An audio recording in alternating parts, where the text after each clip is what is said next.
det gör det. Nej.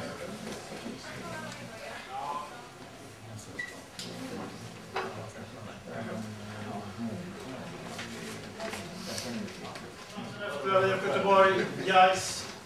Vi gör som vanligt en liten kort summering från de bägge tränarna. Varsågod Alexander. Ja, det är såklart att det är jättetungt att förlora den här matchen och så sent också.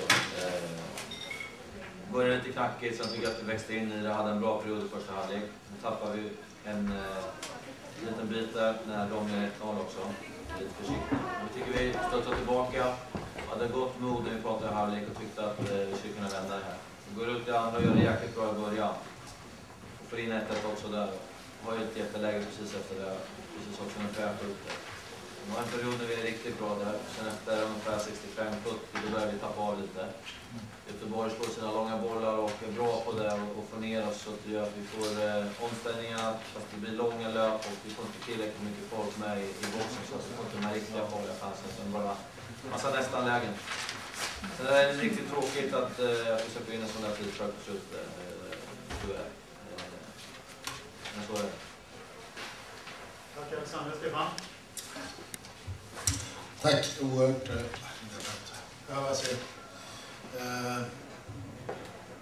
Första halvlek som jag tycker är ganska så jävligt bra. Vi får ett erbjudligt jag tycker att Gais är ett bra i första halvlek och det var tur att vi tog ledning kändes lite så.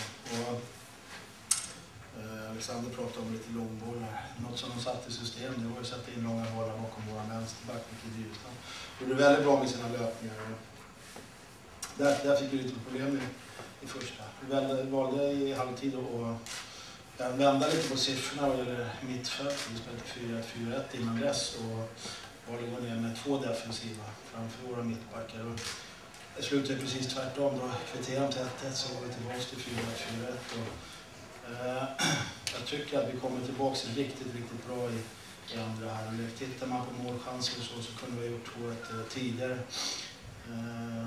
Det är små marginaler i fotboll och det är lite många här sporten. Men jag tycker att vi krigar in i sista. Vi har 9 gubbar borta i den här matchen. Det är egentligen någonting som jag inte ska prata om. Jag kan inte låta bli att hylla våra grabbar som är på planen. Vi har 7 skadade, 2 som är avstängda. Och vi har en sån här fantastisk match tycker jag. För det är mycket kamp. Och det gäller att stå upp när det blir såna här matcher. På en vänsterkant som nyss fyller 17 år på. Så att, jag tycker det är fantastiskt bra gjort. Och känna att man har den instinkten och kriga hela vägen upp till 90 minuter så får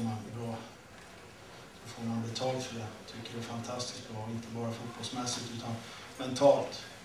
Att vi kör hela vägen igen.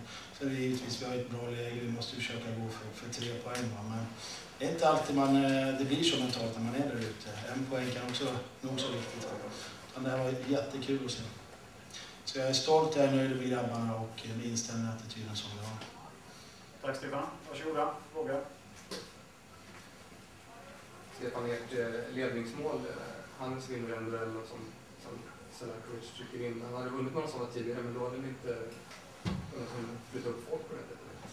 Ja, det är ju något som vi vill. Vi kommer in våra yttrar. Egentligen så ska de varje gång komma in så fort det blir lite touch och så fort det är inlägg. Men de slår till det ibland, så vi får vara på dem. Det var inte minst i halvtid. Om man tittar sen på Selakovic så andra målet också. Vi måste in i straffområdet. Vi gör ingen mål utanför straffområdet. Och det är jobbigt att ta de löpningarna, men det lönar sig. Det är inte varje match det lönar sig, men i längden så gör det. Om man tittar på Sällas mål som han tidigare så är det precis likadant. Man kan nog skapa från 30 meter utan inte för att taska mot Sälla, men det är inne i boxen han i målen. Och det, som jag sa, det är jobbiga meter att ta, men det är fan med värt när man gör mål. Vad säger du om Sällas insats? Jättebra. Det som är kul att se det är att det är han som får oss att lugna ner oss med boll hela tiden. Jag märkte också att Gais fick lite större respekt för det är bra för Sälla både första och andra halvlek och då kan vi flytta upp i lugna. Så vi vågar inte gå på riktigt och attackera försvarsspelet. Och det gör att vi hinner komma upp med Lund och resten av mittfältet också. Och det gör han fantastiskt bra. Så det är inte bara de här målen, utan jag tyckte han var lysande också på så sätt. Hur resonerar ni kring Niklas Alexandersson? Han sitter på bänk och hoppar in några minuter kvar. Nej, men, han har gjort några träningar och man kan inte begära att han kanske ska spela från start. Och, jag tror ändå att han kommer in i våran trupp idag som är ganska ung för att du lyfter laget en hel del. Så det är inte bara på plan som han har oerhört värdefull för oss utan utanför också.